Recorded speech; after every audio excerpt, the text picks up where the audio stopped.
जय श्री कृष्ण दोस्तों। पहले अध्याय में हम लोगों ने देखा कि अर्जुन विषाद युक्त हो करके उसने अपने गांडीव को रख दिया और युद्ध करने से मना कर दिया। अब इस विषाद को दूर करने के लिए भगवान श्री कृष्ण क्या कहते हैं ये हम लोग द्वितीय अध्याय में पढ़ेंगे। इस द्वितीय अध्याय का नाम रखा गया है सांख्य योग। इस अध्याय में शरणागत अर्जुन द्वारा अपने शोक की निवृत्ति का एकांतिक उपाय पूछे जाने पर पहल भगवान ने 30वें श्लोक तक आत्म तत्व का वर्णन किया है।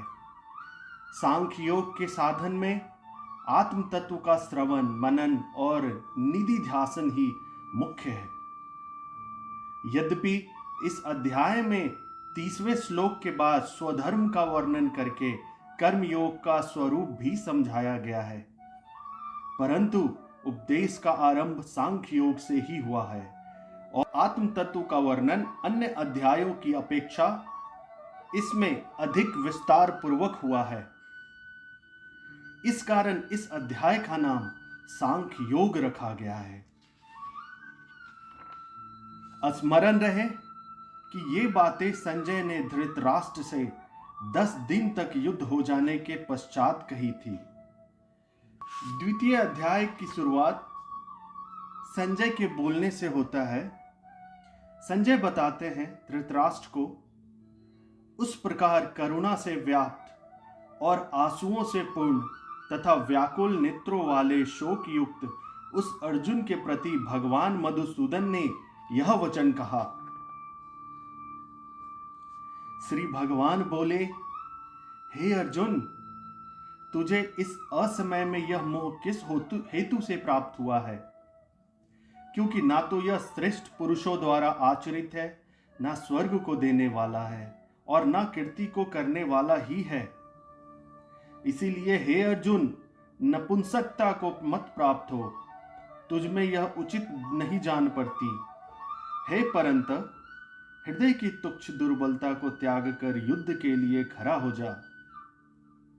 भगवान के इस प्रकार कहने पर गुरुजनों के साथ किए जाने वाले युद्ध को अनुचित सिद्ध करते हुए 2 श्लोकों में अर्जुन अपना निश्चय प्रकट करते हैं। वो कहते हैं, हे मधुसूदन, मैं रणभूमि में किस प्रकार बाणों से भीष्म पितामह और द्रोणाचार्य के विरुद्ध लड़ूंगा, क्योंकि हे अरिशूदन, वे दोनों ही पूजनीय हैं। इसीलिए इन महानुभाव गुरुजनों को ना मारकर मैं इस लोक में भिक्षा का अन्न भी खाना कल्याणकारक समझता हूं, क्योंकि गुरुजनों को मारकर भी इस लोक में रुधिर से सने हुए अर्थ और काम रूप भोगों को ही तो भोगूंगा। इस प्रकार अपना निश्चय प्रकट कर देने पर भी जब अर्जुन को संतोष नहीं हुआ और अपने निश्चय में शंका उत्पन्न हो गई, तब वे फिर कहने लगे, हम यह भी नहीं जानते कि हमारे लिए युद्ध करना और ना करना इन दोनों में से कौन सा श्रेष्ठ है, अथवा यह भी नहीं जानते कि उन्हें हम जीतेंगे या हमको वो जीतेंगे। और जिनको मारकर हम जीना भी नहीं चाहते, वे ही हमारे आत्मीय धृतराष्ट्र के पुत्र हमारे मुकाबले में खड़े हैं। इस प्रकार कर्तव्य का निर्णय करने में अपनी असमर्था प्रकट करने के बाद अब अर्जुन भगवान की शरण ग्रहण करके अपना निश्चित कर्तव्य बतलाने के लिए उनसे प्रार्थना करते हैं। इसीलिए कायरता रूप दोष से उपहत हुए स्वभाव वाला तथा धर्म के विषय में मोहित चित्त हुआ मैं आपसे पूछता हूं कि जो साधन निश्चित कल्याणकारक हो वह मेरे लिए कहिए, क्योंकि मैं आपका शिष्य हूं। इसीलिए आपके शरण हुए मुझको शिक्षा दीजिए। इस प्रकार शिक्षा देने के लिए भगवान से प्रार्थना करके अब अर्जुन उस प्रार्थना का हेतु बतलाते हुए अपने विचारों को प्रकट करते हैं।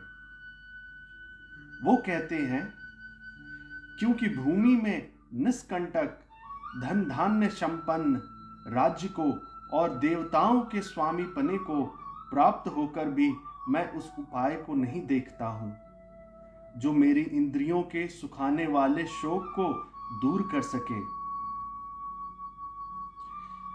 संजय बोलते हैं, हे राजन, निद्रा को जीतने वाले अर्जुन अंतर्यामी श्री कृष्ण महाराज के प्रति इस प्रकार कहकर फिर श्री गोविंद भगवान से युद्ध नहीं करूंगा यह स्पष्ट करके चुप हो गए।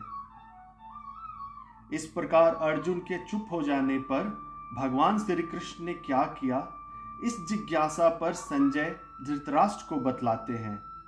हे भरतवंशी धृतराष्ट्र, अंतर्यामी श्री कृष्ण महाराज दोनों सेनाओं के बीच में शोक करते हुए उस अर्जुन को हंसते हुए से यह वचन बोलते हैं, हे अर्जुन, तू न शोक करने योग्य मनुष्यों के लिए शोक करता है और पंडितों के से वचनों को कहता है, परंतु जिनके प्राण चले गए हैं उनके लिए और जिनके प्राण नहीं गए हैं उनके लिए भी पंडित जन शोक नहीं करते हैं।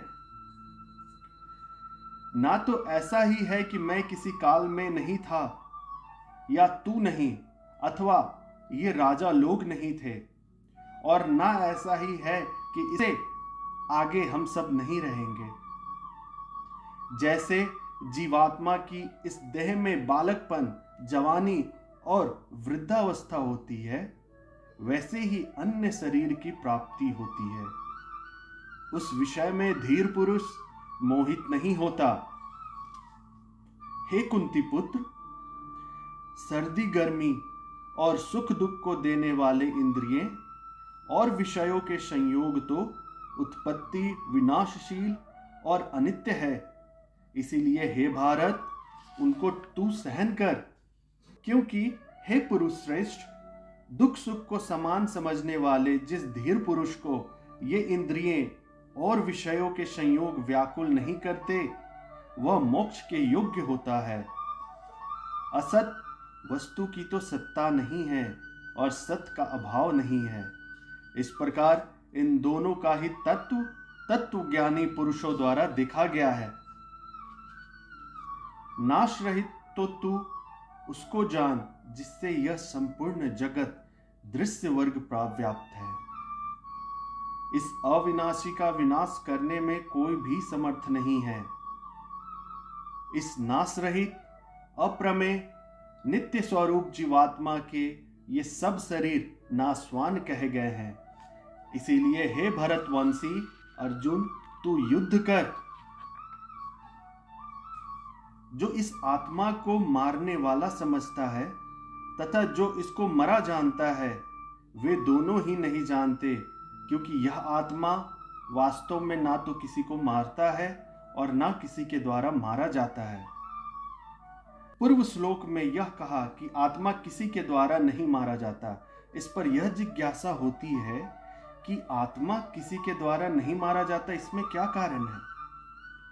इसके उत्तर में भगवान आत्मा में सब प्रकार के विकारों का अभाव बतलाते हुए उसके स्वरूप का प्रतिपादन करते हैं।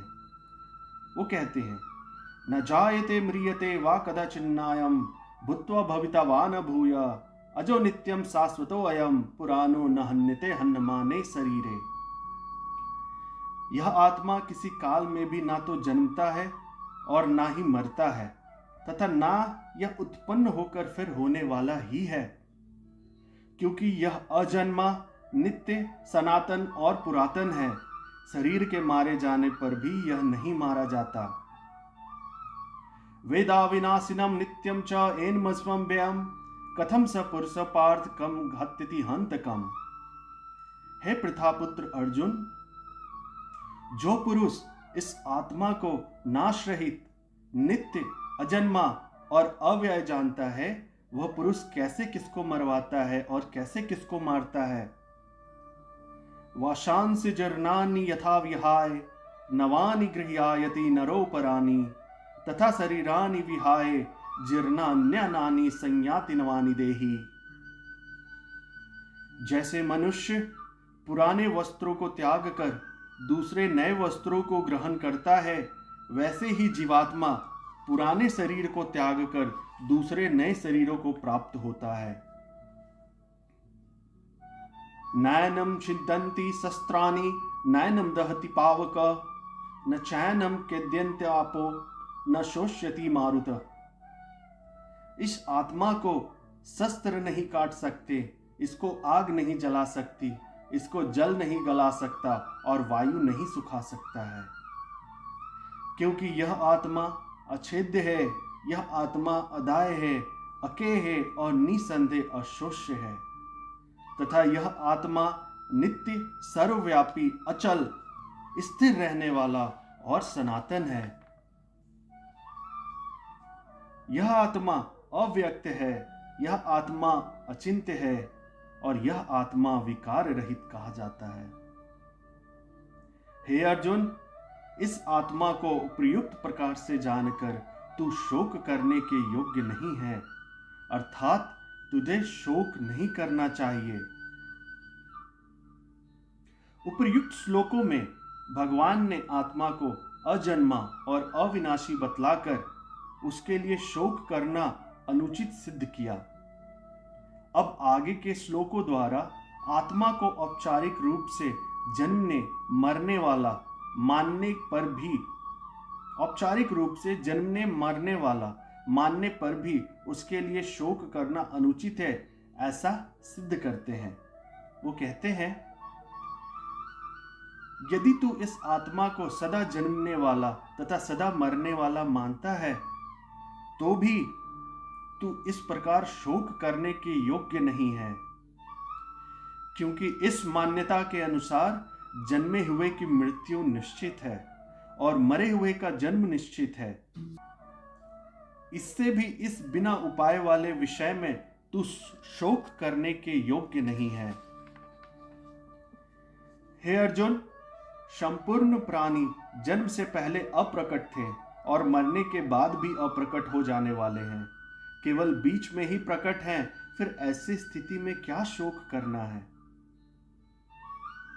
कोई एक महापुरुष ही इस आत्मा को आश्चर्य की भांति देखता है और वैसे ही दूसरा कोई महापुरुष ही इसके तत्व का आश्चर्य की भांति वर्णन करता है, तथा दूसरा कोई अधिकारी पुरुष ही इसे आश्चर्य की भांति सुनता है और कोई कोई तो सुनकर भी इसको नहीं जानता।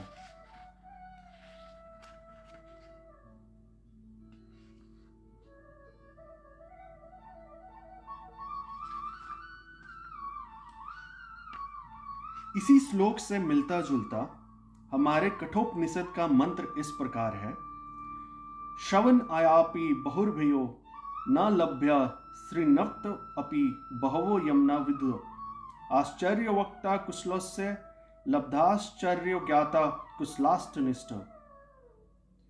जो बहुतों के लिए सुनने के लिए भी नहीं मिलता और बहुत से सुनने वाले भी जिसे नहीं जान पाते, उस आत्मा का वर्णन करने वाला कोई आश्चर्य में पुरुष ही होता है। उसे प्राप्त करने वाला निपुण पुरुष भी कोई एक ही होता है तथा उसका ज्ञाता भी कोई कुशल आचार्य द्वारा उपदिष्ट आश्चर्य में पुरुष ही होता है। इस प्रकार आत्म तत्व के दर्शन, वर्णन और श्रवण की अलौकिक और दुर्लभता का प्रतिपादन करके अब आत्मा नित्य ही अवध्य है, अतः किसी भी प्राणी के लिए शोक करना उचित नहीं है, यह बतलाते हुए भगवान इस सांख्य योग के प्रकरण का उपसंहार करते हैं। वो कहते हैं, हे अर्जुन, यह आत्मा सबके शरीर में सदा ही अवध्य है। इस प्रकार संपूर्ण प्राणियों के लिए तू शोक करने के योग्य नहीं है तथा अपने धर्म को देखकर भी तू भय करने योग्य नहीं है, यानी तुझे भय नहीं करना चाहिए, क्योंकि क्षत्रिय के लिए धर्मयुक्त युद्ध से बढ़कर दूसरा कोई कल्याणकारी कर्तव्य नहीं है। हे पार्थ, अपने आप प्राप्त हुए और खुले हुए स्वर्ग के द्वार रूप इस प्रकार के युद्ध को भाग्यवान क्षत्रिय लोग ही पाते हैं। किंतु यदि तू इस धर्मयुक्त युद्ध को नहीं करेगा तो स्वधर्म और कृति को खोकर पाप को प्राप्त होगा तथा सब लोग तेरी बहुत काल तक रहने वाली अपकृति का ही भी कथन करेंगे और माननीय पुरुष के लिए अपकृति मरण से भी बढ़कर है। जिनकी दृष्टि में तू पहले बहुत सम्मानित होकर अब लघुता को प्राप्त होने जा रहा है, वे महारथी लोग तुझे भय के कारण युद्ध से हटा हुआ मानेंगे। तेरे वैरी लोग तेरे सामर्थ्य की निंदा करते हुए तुझे बहुत से न कहने योग्य वचन भी कहेंगे। उससे अधिक दुख और क्या होगा? या तो तू युद्ध में मारा जाकर स्वर्ग को प्राप्त होगा अथवा संग्राम में जीतकर पृथ्वी का राज्य भोगेगा। इस कारण हे अर्जुन, तू युद्ध के लिए निश्चय करके खड़ा हो जाओ। जय पराजय, लाभ हानि और सुख दुख को समान समझकर उसके बाद युद्ध के लिए तैयार हो जा। इस प्रकार युद्ध करने से तू पाप को भी नहीं प्राप्त होगा। हे पार्थ, यह बुद्धि तेरे लिए ज्ञान योग के विषय में कही गई है। अब तू इसको कर्म योग के विषय में सुन। जिस बुद्धि से युक्त हुआ तू कर्मों के बंधन को भली भांति त्याग देना अथवा नष्ट कर डाल जिस बुद्धि से युक्त हुआ तू कर्मों के बंधन को भली भांति त्याग देगा, यानी सर्वथा नष्ट कर डालेगा, इस कर्म योग में आरंभ का अर्थात बीज का नाश नहीं है और उल्टा फल स्वरूप दोष भी नहीं है, बल्कि इस कर्म योग रूप धर्म का थोड़ा सा भी साधन जन्म मृत्यु रूप भगवान महान भय से रक्षा कर लेता है।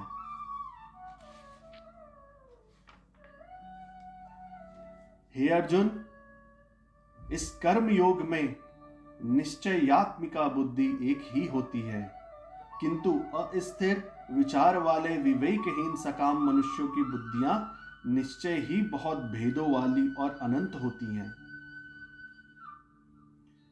हे अर्जुन, जो भोगों में तन्मय हो रहे हो, जो कर्म फल के प्रशंसक वेद वाक्यों में प्रीति रखते हो, जिनकी बुद्धि में स्वर्ग ही परम प्राप्य वस्तु है और जो स्वर्ग से बढ़कर दूसरी कोई वस्तु ही नहीं है, ऐसा कहने वाले हैं, वे अविवेकी जन इस प्रकार की जिस पुष्पित यानी दिखाऊ शोभा युक्त वाणी को कहा करते हैं कि जन्म रूप कर्म फल देने वाली एवं भोग तथा ऐश्वर्य की प्राप्ति के लिए नाना प्रकार की बहुत सी क्रियाओं का वर्णन करने वाली है, उस वाणी द्वारा जिनका चित्त हर लिया गया है, जो भोग और ऐश्वर्य में अत्यंत आसक्त है, उन पुरुषों की परमात्मा में निश्चयात्मिका बुद्धि नहीं होती।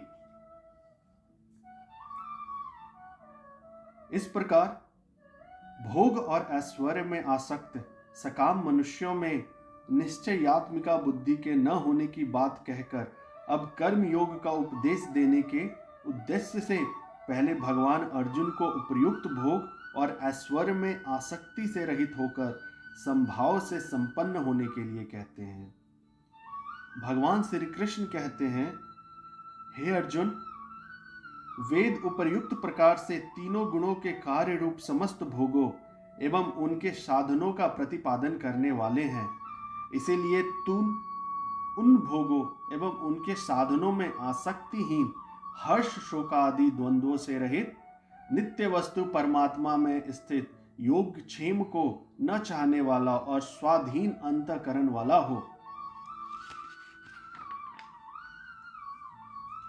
सब ओर से परिपूर्ण जलाशय के प्राप्त हो जाने पर छोटे जलाशय में मनुष्य का जितना प्रयोजन रहता है, ब्रह्म को तत्व से जानने वाले ब्राह्मण का समस्त वेदों में उतना ही प्रयोजन रह जाता है।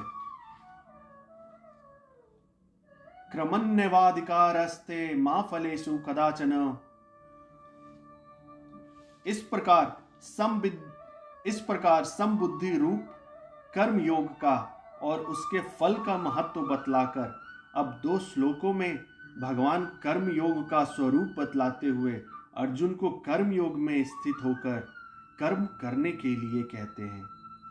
भगवान श्री कृष्ण कहते हैं, क्रमन्यवाधिकारस्ते मा फलेषु कदाचन मा कर्म फल हेतुर्भुमा ते संगोऽस्तु कर्मणि। तेरा कर्म करने में ही अधिकार है, उसके फलों में कभी नहीं है। इसीलिए तू कर्मों के फल का हेतु मत हो।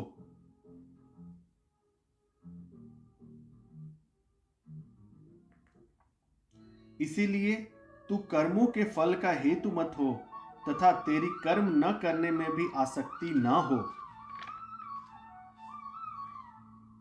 हे धनंजय, तू आसक्ति को त्याग कर तथा सिद्धि और असिद्धि में समान बुद्धि वाला होकर योग में स्थित हुआ कर्तव्य कर्मों को कर। समत्व ही योग कहलाता है। इस समत्व रूप बुद्धि योग से सकाम कर्म अत्यंत ही निम्न श्रेणी का है। इसीलिए हे धनंजय, तू समबुद्धि में ही रक्षा का उपाय ढूंढ, अर्थात बुद्धि योग का ही आश्रय ग्रहण कर,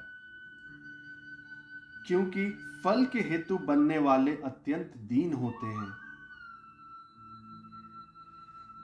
यहां पर समत्व ही योग कहलाता है, इस कथन का आखिर भाव क्या है? इससे भगवान ने योग पद का पारिभाषिक अर्थ बतलाया है। अभिप्राय यह है कि यहाँ योग समता का नाम है और किसी भी साधन के द्वारा समत्व को प्राप्त कर लेना ही योगी बनना है। अतएव तुमको कर्म योगी बनने के लिए समभाव में स्थित होकर कर्म करना चाहिए। इस प्रकार अर्जुन को समता का आश्रय लेने की आज्ञा देकर अब 2 श्लोकों में उस समता रूप बुद्धि से युक्त महापुरुषों की प्रशंसा करते हुए भगवान अर्जुन को कर्म योग का अनुष्ठान करने की पुनः आज्ञा देकर उसका फल बतलाते हैं।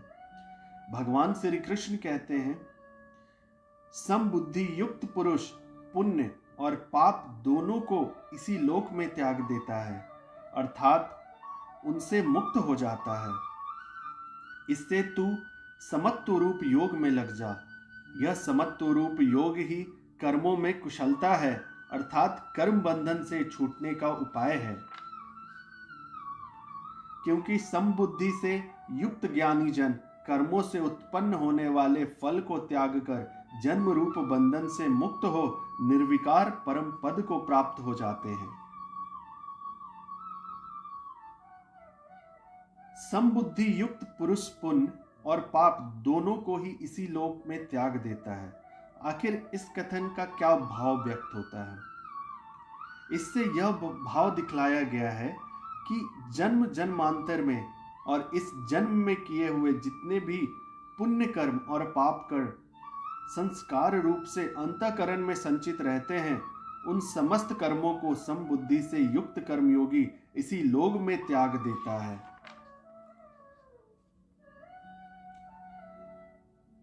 जिस काल में तेरी बुद्धि मोह रूप दलदल को भली भांति पार कर जाएगी, उस समय तू सुने हुए और सुनने में आने वाले इस लोक और परलोक संबंधी सभी भोगों से वैराग्य को प्राप्त हो जाएगा।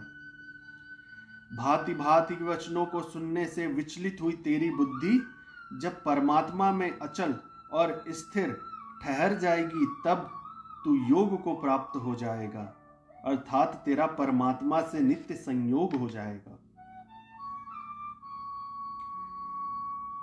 भगवान की यह बात पूर्व श्लोकों में भगवान ने यह बात कही कि जब तुम्हारी बुद्धि मोह रूपी दलदल को सर्वथा पार कर जाएगी तथा तुम इस लोक और परलोक के समस्त भोगों से विरक्त हो जाओगे, तुम्हारी बुद्धि परमात्मा में निश्चल ठहर जाएगी, तब तुम परमात्मा को प्राप्त हो जाओगे।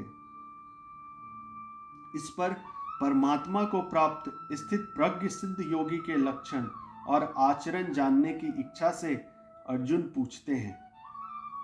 अर्जुन बोलते हैं, हे केशव, समाधि में स्थित परमात्मा को प्राप्त हुए स्थिर बुद्धि पुरुष का क्या लक्षण है? वह स्थिर बुद्धि पुरुष कैसे बोलता है, कैसे बैठता है और कैसे चलता है? इस पर श्री भगवान बोलते हैं, हे अर्जुन, जिस काल में यह पुरुष मन में स्थित संपूर्ण कामनाओं को भली भांति त्याग देता है और आत्मा से आत्मा में ही संतुष्ट रहता है, उस काल में वो स्थित प्रज्ञ कहा जाता है। स्थित प्रज्ञ के विषय में अर्जुन ने 4 बातें पूछी हैं। उनमें से पहला प्रश्न इतना व्यापक है कि उसके बाद के तीनों प्रश्नों का उनमें अंतर्भाव हो जाता है। इस दृष्टि से तो अध्याय की समाप्ति पर्यंत उस एक ही प्रश्न का उत्तर है, पर अन्य 3 प्रश्नों का भेद समझने के लिए ऐसा समझना चाहिए कि अब 2 श्लोकों में स्थित प्रज्ञ कैसे बोलता है। इस दूसरे प्रश्न का उत्तर दिया जाता है। दुखेष्वनुद्विग्ना सुखेषु विगत स्पृह वीतराग भय क्रोध स्थितिर्धि मुनिरुच्यते। दुखों की प्राप्ति हो जाने पर जिसके मन में उद्वेग नहीं होता, सुखों की प्राप्ति जो सर्वथा निष्प्रिय है तथा जिसके राग भय और क्रोध नष्ट हो गए हैं, ऐसा मुनि स्थिर बुद्धि कहा जाता है। जो पुरुष सर्वत्र स्नेह रहित हुआ, उस शुभ या अशुभ वस्तुओं को प्राप्त होकर न प्रसन्न होता है और न द्वेष करता है, उसकी बुद्धि स्थिर है। और कछुआ सब ओर से अपने अंगों को जैसे समेट लेता है, वैसे ही जब यह पुरुष इंद्रियों के विषयों से इंद्रियों को सब प्रकार से हटा लेता है, तब उसकी बुद्धि स्थिर हो जाती है, ऐसा समझना चाहिए। इंद्रियों के द्वारा विषयों को ग्रहण न करने वाले पुरुष के भी केवल विषय तो निवृत्त हो जाते हैं, परंतु उनमें रहने वाली आसक्ति निवृत्त नहीं होती। इस अस्थित प्रज्ञ पुरुष की तो आसक्ति भी परमात्मा का साक्षात्कार करके निवृत्त हो जाती है। हे अर्जुन, आसक्ति का नाश न होने के कारण ये प्रमथन स्वभाव वाली इंद्रियां यत्न करते हुए बुद्धिमान पुरुष के मन को भी हर लेती है। इसीलिए साधक को चाहिए कि वह उन संपूर्ण इंद्रियों को वश में करके समाहित चित्त हुआ मेरे परायण होकर ध्यान में बैठे, क्योंकि जिस पुरुष की इंद्रियां वश में होती है, उसकी बुद्धि स्थिर नहीं हो जाती, उसी की बुद्धि स्थिर हो जाती है। विषयों का चिंतन करने वाले पुरुष उपर्युक्त प्रकार से मन सहित इंद्रियों को वश में न करने से और भगवत प्रायण न होने से क्या हानि है, यह बात अब 2 श्लोकों में बतलाई गई है। भगवान श्री कृष्ण कहते हैं, ध्यायतो विश्यान पुंस संगस्तेषु पजायते संगात् स जायते कामा कामात् क्रोध अभिजायते क्रोधाद्वति सम्मोह सम्मोहात् स्मृति विभ्रम स्मृति भ्रंशाद बुद्धिनाशो बुद्धिनाशात् प्रणश्यति। विषयों का चिंतन करने वाले पुरुष की उन विषयों में आसक्ति हो जाती है। आसक्ति से उन विषयों की कामना उत्पन्न होती है और कामना में विघ्न पड़ने से क्रोध उत्पन्न होता है। क्रोध से अत्यंत मूढ़ भाव उत्पन्न हो जाता है। मूढ़ भाव से स्मृति में भ्रम हो जाता है। स्मृति में भ्रम हो जाने से बुद्धि अर्थात ज्ञान शक्ति का नाश हो जाता है और बुद्धि का नाश हो जाने से यह पुरुष अपनी ही स्थिति में गिर जाता है। परंतु अपने अधीन किए हुए अंतःकरण वाला साधक अपने वश में की हुई राग द्वेष से रहित इंद्रियों द्वारा विषयों में विचरण करता हुआ अंतःकरण की प्रसन्नता को प्राप्त होता है। अंतःकरण की प्रसन्नता होने पर उसके संपूर्ण दुखों का अभाव हो जाता है और उस प्रसन्न चित्त वाले कर्मयोगी की बुद्धि शीघ्र ही सब ओर से हटकर एक परमात्मा में ही भली भांति स्थिर हो जाती है।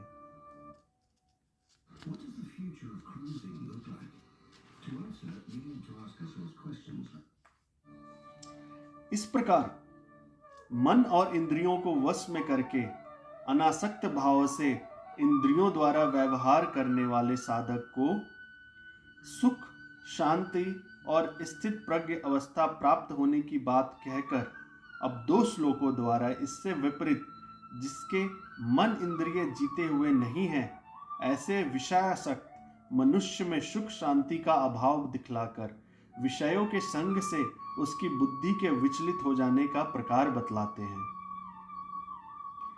नास्ति बुद्धिर्युक्तस्य न चायुक्तस्य भावना न चाभावयतः शांतिरशांतन्मय कुंत सुखम।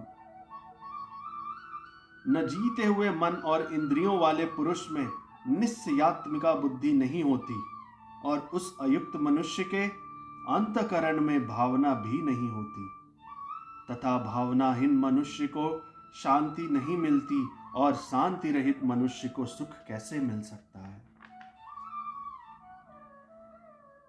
इंद्रियाणाम ही चरताम यन्मनो अनुविद्यते तदस्य हरति प्रज्ञाम वायुर्मभिविभस्सि। क्योंकि जैसे जल में चलने वाली नाव को वायु हर लेती है, वैसे ही विषयों में विचरती हुई इंद्रियों में से मन जिस इंद्रिय के साथ रहता है, वह एक ही इंद्रिया इस अयुक्त पुरुष की बुद्धि को हर लेती है। इसीलिए हे महाभाव, जिस पुरुष की इंद्रियां इंद्रियों के विषयों से सब प्रकार निग्रह की हुई है, उसी की बुद्धि स्थिर है।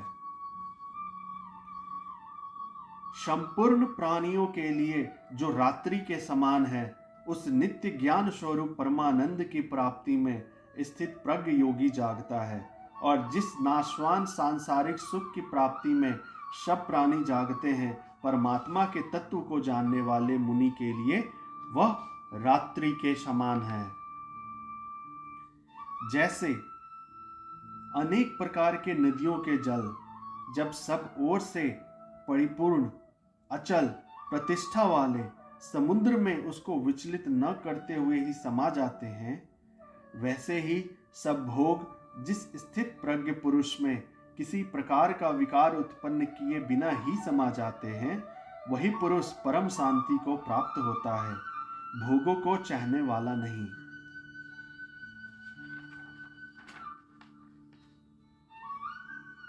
जो पुरुष संपूर्ण कामनाओं को त्याग कर ममता रहित, अहंकार रहित और स्पृहा रहित हुआ विचरता है, वही शांति को प्राप्त होता है, अर्थात वह शांति को प्राप्त है। इस प्रकार अर्जुन के चारों प्रश्नों का उत्तर देने के अनंतर अब स्थित प्रज्ञ पुरुष की स्थिति का महत्व बतलाते हुए इस अध्याय का उपसंहार करते हैं। भगवान श्री कृष्ण कहते हैं, हे अर्जुन, यह ब्रह्म को प्राप्त पुरुष की स्थिति है। इसको प्राप्त होकर योगी कभी मोहित नहीं होता और अनंत काल में भी इस ब्राह्मी स्थिति में होकर ब्राह्मणानंद को प्राप्त हो जाता है। और इस प्रकार स्थित प्रज्ञ पुरुष की स्थिति का महत्व बतलाते हुए इस सांख्य योग के अध्याय का अंत होता है। ओम तत्सदिति श्रीमद् भगवद गीता सुपनिषत्सु ब्रह्म विद्यायाम योग शास्त्रे श्री कृष्ण अर्जुना संवादे सांख्य योगो नाम द्वितीय अध्यायो। जय श्री कृष्ण।